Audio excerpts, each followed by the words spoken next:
ചെയ്യേണ്ട കാര്യങ്ങൾ ചെയ്യേണ്ട സമയത്ത് ചെയ്യാത്തതുകൊണ്ട് നമുക്ക് ഇഷ്ടംപോലെ പ്രശ്നങ്ങൾ ഉണ്ടാകുന്നുണ്ട്. അപ്പോൾ അതെന്തുകൊണ്ടാണെന്ന് ചോദിക്കാൻ നേരത്ത് പറയും, എടാ സമയം കിട്ടിയില്ലടാ, അല്ലെങ്കിൽ വേറെ കുറേ വർക്ക് ഉണ്ടായിരുന്നടാ, വർക്ക് ലോഡ് കൂടുതലായിരുന്നടാ. ഇതൊക്കെ എന്തുകൊണ്ടാണ്? നമുക്ക് പ്രോപ്പറായിട്ട് ടൈം മാനേജ്മെൻറ്റ് ഇല്ലാത്തതുകൊണ്ടാണ്. നിങ്ങൾക്കിപ്പോൾ ഇതില്ലാത്തതുകൊണ്ട് നിങ്ങൾ എൻ്റെ റീലിരുന്ന് കാണുന്നു, എനിക്കിതില്ലാത്തതുകൊണ്ട് ഞാൻ എൻ്റെ റീൽ ചെയ്യുന്നു.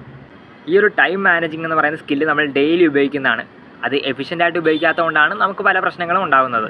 ഇനി ആ ഒരു പേടി വേണ്ട. അങ്ങനെ നന്നായിട്ട് ടൈം മാനേജ് ചെയ്യാൻ ഞാൻ ചെറിയൊരു വഴി കാണിച്ചു തരാം. ആ വഴി കൂടെ നിങ്ങൾക്ക് പോയാൽ നിങ്ങൾക്ക് കൊള്ളാം. അപ്പോൾ സംഭവം എന്ന് പറയാൻ നേരത്ത് ഇതാണ് സാധനം. എയ്സൻഹോവർ ഡിസിഷൻ മേക്കിംഗ് മാട്രിക്സ് എന്ന് പറയും. ഈ എയ്സൻഹോവർ എന്ന് പറഞ്ഞ പുള്ളി അമേരിക്കയുടെ 34ാമത്തെ പ്രസിഡന്റ് ആയിരുന്നു കേട്ടോ. പുള്ളിയാണ് ഈ സാധനം കണ്ടുപിടിച്ചത്. സംഭവം സിമ്പിളാണ്. നമ്മളിപ്പോൾ ഒരു ദിവസം രാവിലെ എണീറ്റിട്ട് കിടക്കുന്നവരെയും ഇഷ്ടം പോലെ കാര്യങ്ങൾ ചെയ്യും. കുളിക്കും, കളിക്കും, കഴിക്കും, പഠിക്കും, അങ്ങനെ പല കാര്യങ്ങളും.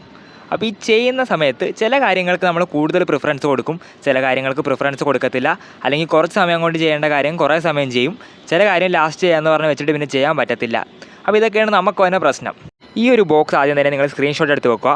അപ്പോൾ ഇത് വെച്ചിട്ട് നമുക്കിപ്പോൾ ഏതൊക്കെ കാര്യമാണ് ഏതൊക്കെ ടൈമിലാണ് ചെയ്യേണ്ടത്, ഇപ്പോൾ ചെയ്യേണ്ടതാണോ പിന്നെ ചെയ്യേണ്ടതാണോ, നാളെ ചെയ്താൽ മതിയോ, ചെയ്യേ വേണ്ടേ, അതൊക്കെ നമുക്ക് മനസ്സിലാക്കാൻ പറ്റും. ഇവിടെ ഇപ്പോൾ നോക്കിയാൽ 4 ബോക്സ് കാണാം. അപ്പോൾ ഇതിൽ 4 ബോക്സിലെന്ന് പറയാൻ നേരത്ത് ആദ്യത്തെ പച്ച ബോക്സ് എന്ന് പറയാൻ നേരത്ത് ഇമ്പോർട്ടൻറ്റും അർജൻറ്റും ആയിട്ടുള്ള കാര്യങ്ങൾ കൊടുക്കാനുള്ളതാണ്. രണ്ടാമത്തെ ബോക്സ് എന്ന് പറയാൻ നേരത്ത് നീല ബോക്സ് ഇമ്പോർട്ടൻ്റ് ആണ് പക്ഷേ അർജൻറ്റ് അല്ലാത്ത കാര്യങ്ങൾ കൊടുക്കാനുള്ളതാണ്. മൂന്നാമത്തെ ചുവന്ന ബോക്സ് എന്ന് പറയാൻ നേരത്ത് ഇമ്പോർട്ടൻ്റ് അല്ല പക്ഷേ അർജൻറ്റ് ആയിട്ടുള്ള കാര്യം കൊടുക്കാനുള്ളതാണ്. ലാസ്റ്റത്തെ ബോക്സ് എന്ന് പറയുമ്പോൾ ഡിലീറ്റിൻ്റെ ബോക്സ്, അതെന്ന് പറയാൻ നേരത്ത് ഇമ്പോർട്ടൻറ്റും അല്ല അർജൻറ്റും അല്ല. അപ്പോൾ ഇമ്പോർട്ടൻറ്റും അല്ല അർജൻറ്റും അല്ലാത്ത കാര്യങ്ങളാണെങ്കിൽ അത് നമ്മൾ ചെയ്യാതിരിക്കുന്നതായിരിക്കും നല്ലത്. ചില സമയത്ത് ഉദാഹരണത്തിന് നമ്മളിപ്പോൾ കട്ടിലേന്നൊക്കെ എണീറ്റിട്ട് രാവിലെ തന്നെ ഫോണും പിടിച്ചിട്ട് ഒരു 10-20 മിനിറ്റ് ഇരിക്കും. അല്ലെങ്കിൽ ഇപ്പോൾ ടോയ്ലറ്റിൽ കയറി കഴിഞ്ഞാൽ 1 മണിക്കൂർ ചുമ്മാ ചൊറിയും കുത്തിയിരിക്കും. അപ്പോൾ അങ്ങനെയുള്ള കാര്യങ്ങളൊക്കെ ഇമ്പോർട്ടൻറ്റും അല്ല അർജൻറ്റും അല്ല, അതൊക്കെ അങ്ങ് ഡിലീറ്റ് ആക്കി കളയുക, ചെയ്യാതിരിക്കുക, ടൈം ലാഭിക്കുക. ചില കാര്യങ്ങൾ ഇപ്പോൾ അർജൻറ്റ് ആയിരിക്കും പക്ഷേ ഇമ്പോർട്ടൻ്റ് ആയിരിക്കത്തില്ല. അതുകൊണ്ട് നമ്മൾ തന്നെ ചെയ്യണമെന്നൊന്നും കാണത്തില്ല, മറ്റാരെങ്കിലും കൊണ്ട് ചെയ്യിപ്പിച്ചാൽ മതി. ഇപ്പോൾ വീട്ടിലേക്ക് വല്ല അരിയും പച്ചക്കറിയും അതും ഇതൊക്കെ വാങ്ങുന്ന കാര്യമാണെങ്കിൽ വേറെ ഫ്രീ ആയിട്ടിരിക്കുന്ന ആരെങ്കിലും കൊണ്ട് ചെയ്യിപ്പിച്ചാലും മതി.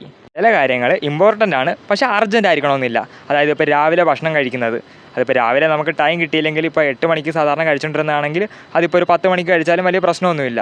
ബട്ട് ചില കാര്യങ്ങൾ ഇമ്പോർട്ടൻറ്റും ആയിരിക്കും അർജൻറ്റും ആയിരിക്കും. അതായത് ഇപ്പോൾ നാളെ പരീക്ഷ ഉണ്ടെങ്കിൽ അതിന് നമ്മൾ ഇന്നേ പഠിച്ചേ പറ്റൂ. നേരത്തെ പഠിക്കേണ്ടതാണ്, നേരത്തെ പഠിച്ചില്ലെങ്കിൽ ഇന്ന് എന്തായാലും പഠിച്ചിരിക്കണം. It's urgent and important. ഈ ഒരു ടെക്നിക്ക് ഉപയോഗിച്ചിട്ട് നിങ്ങൾ ചെയ്യുന്ന ഓരോ കാര്യത്തിനും പ്രയോറിറ്റി കൊടുത്തിട്ട് അത് എപ്പോൾ ചെയ്യണം എപ്പോൾ ചെയ്യേണ്ട ചെയ്യാൻ പാടില്ല എന്നൊക്കെ നിങ്ങൾക്ക് അറിയാൻ പറ്റും. ഇത് ആവശ്യമുള്ള ടൈം മാനേജ്മെൻറ്റ് ഇല്ലാത്ത ഫ്രണ്ടിന് ഇത് ഷെയർ ആക്കാൻ മറക്കല്ലേ. Bye bye.